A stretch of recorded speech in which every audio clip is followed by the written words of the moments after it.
Welcome to Ethan Blake Dismantles Dumb, episode... honestly, I've lost count. But the stupidity hasn't. Tonight, we break down a masterpiece of tone-deaf privilege, virtue-signaling hypocrisy, and public relations disasters, all in one glorious meltdown. You won't believe who said what, but you will believe how ridiculous it was. That's why I'm here to call it out, burn it down, and maybe even throw in a few stand-up lines while I'm at it. The world may be on fire, but at least we've got matches and microphones. So let's roast some egos. Misinformation, sometimes which is coming from everybody. It's, no one has a monopoly on it. Or just power. You're saying nobody it's just has power. A monopoly on it. Come on. That's some moral relativism right there. I said nobody has a monopoly. You said nobody has a monopoly on it, but that's like saying nobody has a monopoly on being a billionaire. He's got that monopoly up here. I mean, he's got more money than us. A lot more money than us. So, I don't get the... You don't get it? I don't know what point you're making. The right thinks that the left is in a very different place with free speech than they have been before, and they're not wrong. They're not wrong. This is arrogant. You don't punish somebody. It would be like if we stopped Henry Ford from making the cars. Right. Last time, we showed you Bill Maher dismantling woke MSNBC hosts for their blatant hypocrisy. Well, this time, it's CNN's Bakari Sellers who finds himself in the hot seat. Sellers. The guy who pulls out the race card the moment he starts losing a debate. Yeah, that one.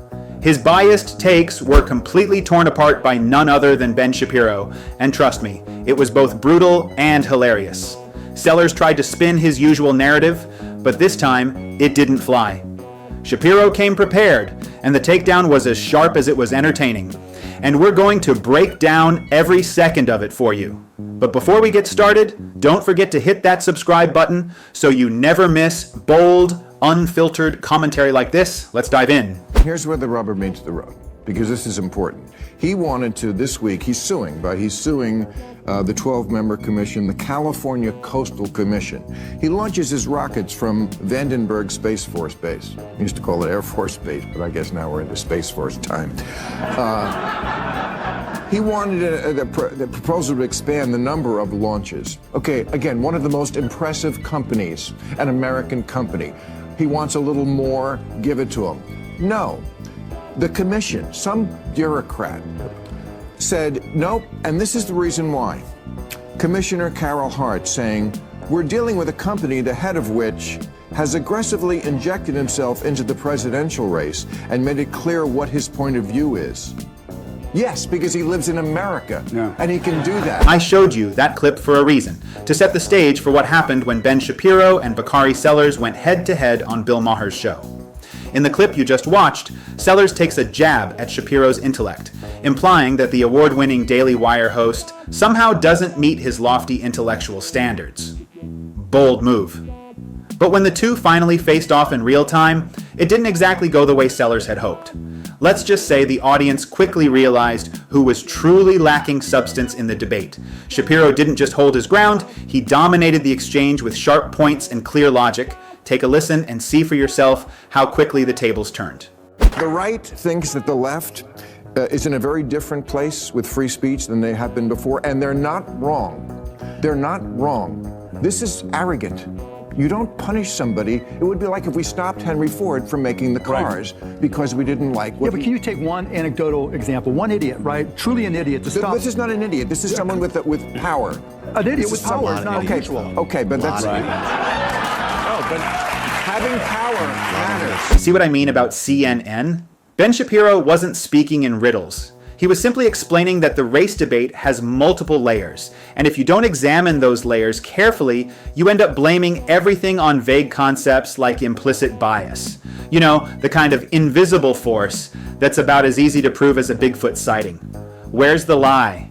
The truth is, the issue of race is far more complex than these media talking heads are willing to admit. But instead of engaging with nuance, they default to blaming some mythical boogeyman. And despite completely losing the thread, Sellers still had the nerve to take cheap shots at Shapiro. But things got even more interesting when Bill Maher himself decided to step in and weigh in on the conversation. Let's just say it didn't go well for Sellers. Watch what happens next. misinformation, sometimes which is coming from everybody. It's, no one has a monopoly on it.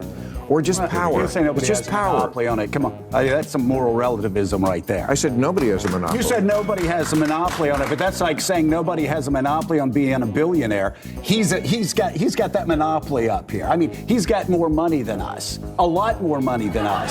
So, I don't get the. You don't get it? I don't know what point you're making. Exactly.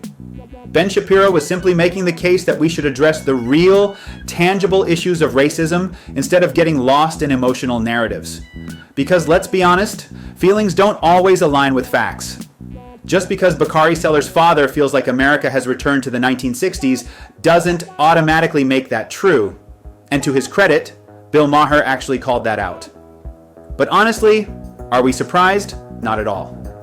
The woke mob has always placed emotional outrage above objective data and logic. Case in point, these are the same folks who preach that you are whatever you feel you are.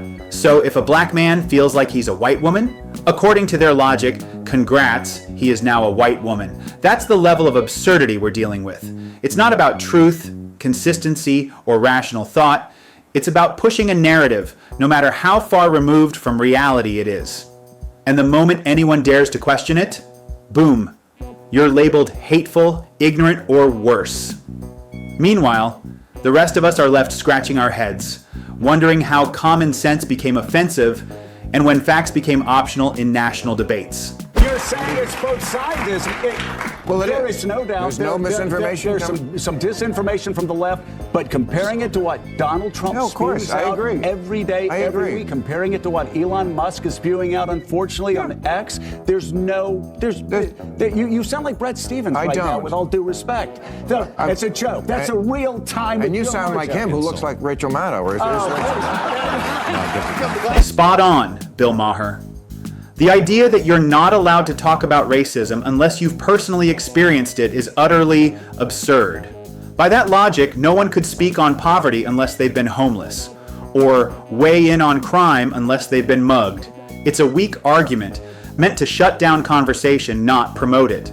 And let's be honest, being a so-called victim doesn't automatically make someone the most objective voice in the room. In fact, deep emotional investment can often cloud judgment.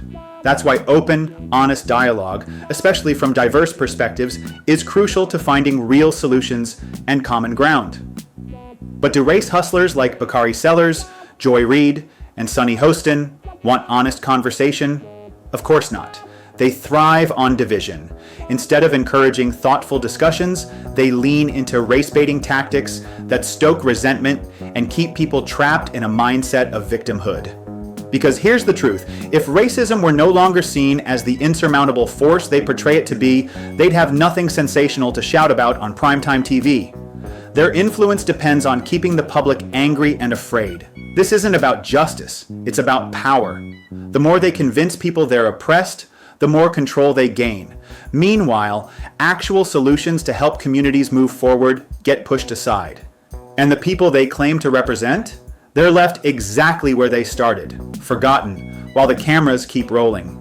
John, I've not known you long, but I love you already. But I have to say that it's disingenuous to claim that the biases that are exhibited on Fox News are any different from the biases exhibited on MSNBC. It's difficult to suggest that these corporations operate as anything other than mouthpieces for their affiliate owners in BlackRock and Vanguard. And unless we start to embrace, and also, mate, like just spiritually, if I may use that word in your great country, we have to take responsibility for our own perspective. This is exactly what happens when smug race baiters rely on emotion instead of facts. They fall apart under real scrutiny. The moment they face sharp thinkers like Ben Shapiro or level-headed hosts like Bill Maher, their arguments start crumbling. Just look at Bakari Sellers here, stammering, fumbling, completely unprepared. Because when your entire position is built on feelings rather than evidence, it collapses under pressure. Let's take a clear example, the 1960s. That was a time when racial injustice was brutally, undeniably real. Black Americans were subjected to legalized segregation under Jim Crow laws, denied the right to vote through literacy tests and intimidation, and even risked their lives for basic equality, like during the Selma March, where peaceful demonstrators were beaten by police. Fast forward to 2025, and the landscape has dramatically changed. Black Americans now hold top roles in government, business, and media. Anti-discrimination laws are firmly in place. Diversity and inclusion initiatives exist across nearly every major institution. Is racism completely gone? Of course not. But to claim that nothing has improved since the 1960s is not just misleading, it's dishonest. Yet people like Sellers cling to this outdated oppression narrative. Why? Because their platform depends on it. If they acknowledge real progress, what would they even have left to say? Fear and division keep the spotlight on them. But the truth, that's much less convenient and far more powerful. But I also think at the same time, there is a message of what I would call like common sense patriotic pluralism. Yeah. That is a majority message, which is like, if some father and mother have health care for their kid lined up who's trans, just stay the fuck out of their business. Like, and let them make that decision. That's their decision to make. And you don't have to make that for your family. I'm not going to tell you what to do with your family. But the argument is whether the child should make the decision. But the child is never making the decision. The parents are always making the decision. Parents consent to medical care. Well, here in California, you're allowed to hide it from the parents if the kid is. Yes. Thank you, one person who knows that. But I mean, somebody knows that is the case. This perfectly sums up Bakari Sellers. At this point, he's just talking in circles. No one is denying that Black and minority communities still face real challenges. Yes, racism still exists. Yes, injustices need to be addressed. But to claim that America has somehow reverted to the 1960s, that's as absurd as a velociraptor opening a door in Jurassic Park. Terrifyingly dumb and completely unrealistic. Here's what many people overlook. Sellers has built his entire career on playing the victim. Just like Sonny Hostin and Don Lemon, his public influence depends on convincing audiences that progress doesn't exist, that America is still deeply, systemically broken, and that only they can speak on behalf of the struggle. The problem? When someone like Ben Shapiro comes in and counters that narrative with facts and data, they see it as more than a disagreement. They see it as a threat to their identity, their relevance, and their platform. Because if people start to acknowledge real racial progress, what do Sellers and his peers have left to say? Their book deals, their TV appearances, their image as courageous truth tellers, all of it depends on keeping the narrative of victimhood alive. That's why they don't respond with honest debate. They lash out. Because the real threat isn't the disappearance of racism, it's the public realizing that it's not 1965 anymore, and the world has, in fact, changed. You know what would be good at MSNBC is if you actually did think about both sides and weighed the arguments and made constructive arguments against that side while respecting them. You don't do that. It's propaganda all the time. What you just said, by denying any... What you just said just described my show. So I had a Trump lawyer on this week. I've had Steve Bannon on my show. I've had Trump White House officials. I watch MSNBC. Right, so and the both you describing a goal that I'm achieving, I take that as a compliment. Listening to these race hustlers is beyond exhausting. Now they're complaining that the term woke has been co-opted, when in reality, they're the ones who twisted and destroyed its original meaning. Once upon a time, being woke meant simply being aware of social injustice. But they turned it into a rigid, toxic ideology, one that demands blind conformity, vilifies dissent, and cancels anyone who dares to think differently. And now they're upset the term has become a punchline? Please.